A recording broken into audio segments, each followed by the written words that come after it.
Stuart Nash. Thank you much, Mr Speaker. The Minister is right in that we are supporting this bill, but we think this should go a lot further than it actually does. There was a lot of robust discussion in FEC around how to make things fair, and I do agree that we have a broad-based tax system that is relatively easy to understand. But, Mr Speaker, what this bill has done is actually brought a level of inequity into the tax system, which I think absolutely needs to be sorted. Now, let me give you one example on this. What this bill does, as the Minister pointed out, is it charges GST for online services and intangibles, as the Minister said, like e-books, like computer programs, like music, etc. What the Minister didn't say is it's actually only applicable to companies that have a New Zealand revenue of $60,000 a year or more, which in the scheme of things I agree isn't that much, but it's still reasonable. It's still reasonably sizable. But the thing the bill doesn't do, Mr Speaker, which a number of New Zealand retailers have been asking for quite a long time now, is it doesn't charge DST on tangible goods. So New Zealanders can still buy items of clothing, not e-books, but physical books, or anything else online, and these are not subject to GST. And my concern about this, Mr Speaker, is it actually provides a competitive advantage to companies that are not located in New Zealand. And I think one thing we need to do in the 21st century is to make sure that New Zealand companies do not suffer because they are actually based here. I mean, this is a point in time where we can buy anything online we want, anything online, and we accept that. It's a part of the economy, it's a part of the way of doing things. But when New Zealand companies actually have to pay from the very outset 15% more, or have to charge 15% more than a company located overseas, then there is something wrong.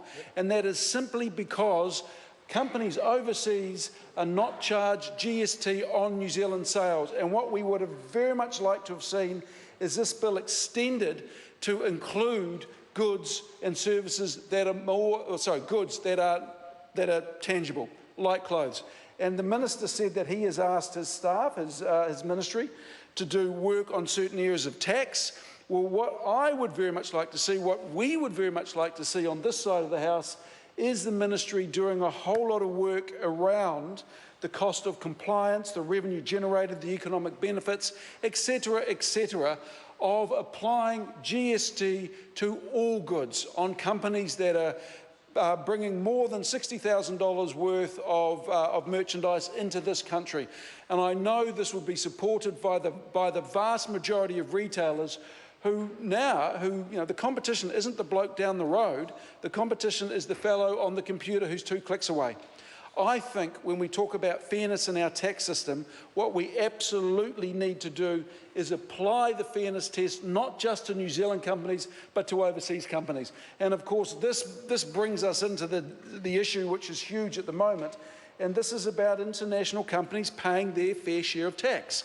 You know, when we have the New Zealand Herald, a journalist, and all credit to him, but not an IRD official, a journalist highlighting the fact that there is at least $500 million of tax per year that is being avoided, then we have an issue.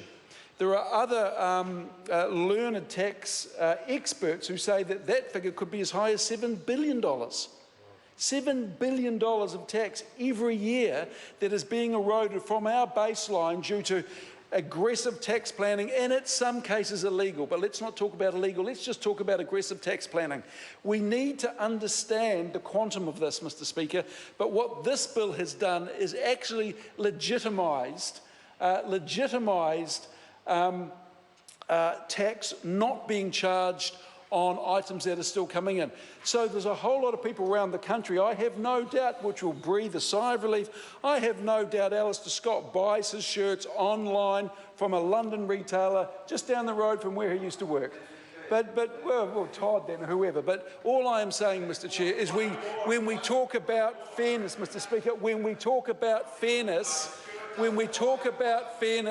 we have to actually walk the walk. It is not good enough to talk the talk. Mr Speaker, another part of this bill is that this will allow the New Zealand Tax Department and the Australian Tax Department to talk about student loans and talk about defaulters. Now, we do know that there are about 15% of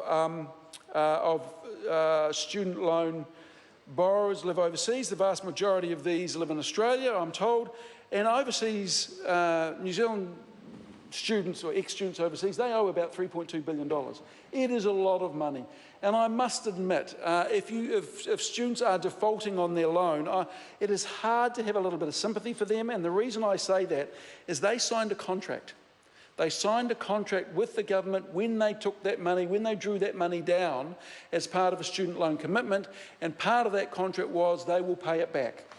Having said that, I think we're burying our heads in the sand if we say that the current situation is viable. We need to come up with a solution to get a lot of these students, ex-students, these student loan borrowers to come back into the system, because at this point the penalties and interest have blown their loans so far out of the water that a lot of them feel as if they can't come back to New Zealand when they want to.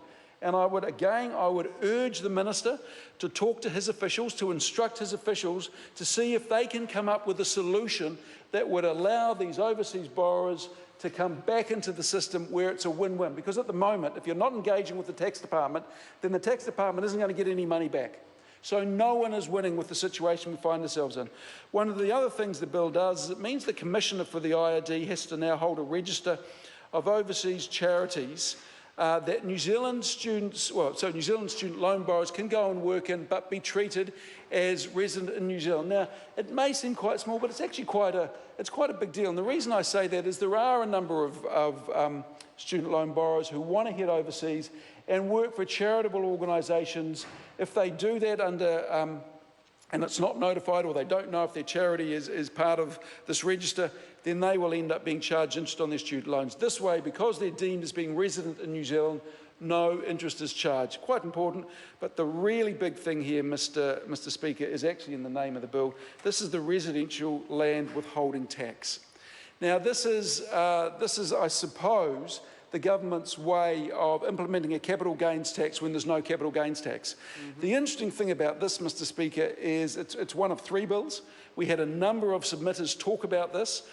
Most of them said it really isn't going to work. 2 years is not long enough. The IRD themselves recommended 5 years. It is reasonably easy to avoids the wrong word, but again, when we're talking about aggressive tax planning, and there's a lot of that going on, you can just hold the house you can hold on to the property for 2 years and 1 day.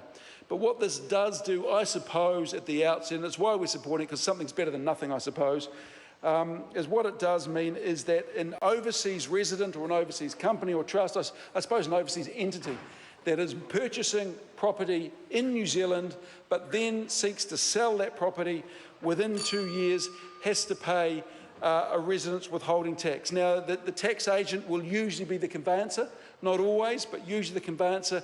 The tax has to be paid and then passed on to the tax office. There was a lot of debate about this. I think in terms of what we were operating under, and we were very clear that this was going to be the 2 years, that was not open for debate at all.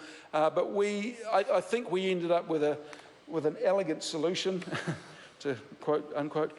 It is not ideal, Mr. Speaker. 2 years is just not long enough. So there are three things that I would like to leave, three messages I would like to leave. First and foremost, this, I hope, is just an interim solution, because we don't think it's really going to solve the problem in any way, shape or form. Secondly, Mr. Speaker, the IRD has a lot of work to do to get this bill up to a stage where I think it represents fairness in the tax system. We need the IRD to do a lot more work around the cost, the revenue, the compliance, etc., of actually charging GST on tangibles that New Zealanders are buying in an ever-increasing amount, because this is part of the 21st century. They need to be paying GST on goods sold to Kiwis.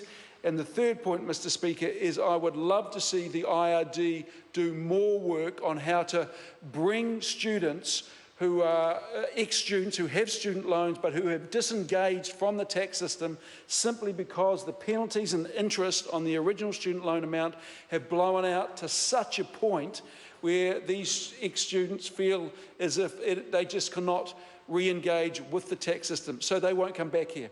And we all know what we absolutely need in this country is our young people who have been educated here, so we've paid for their education, to head overseas, get the OE, come back and contribute. So there's a lot more work the IRD needs to do on this, but we are supporting the bill.